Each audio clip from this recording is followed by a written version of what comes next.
Hello, boils and ghouls. Josh at Random has returned with another Halloween bedtime story.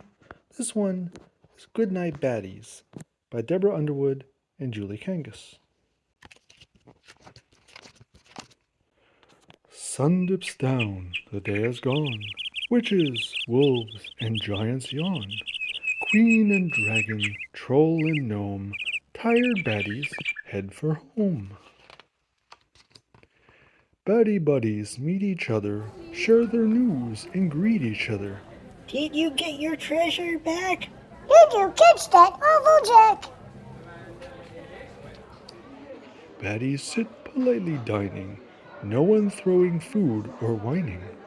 All day long they must be vile, now at night they chat and smile.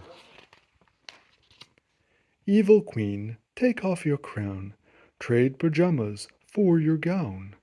Tuck your poisoned fruit away, find Snow White another day.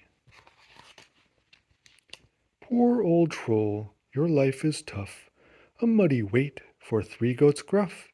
You deserve a nice long scrub, so add some bubbles to the tub. Wolves, today was not so good. You didn't catch Red Riding Hood. You huffed and puffed without success, but brush your fangs, please, nonetheless.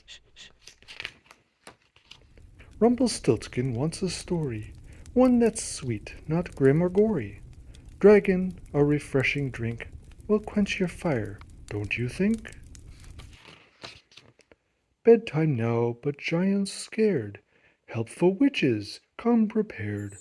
Underneath the bed they peer. Nope, no princess hiding here.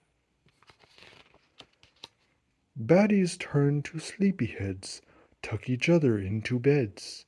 Warm and cozy, snuggled tight, baddies read by candlelight. Underneath a starry sky, sing a baddie lullaby.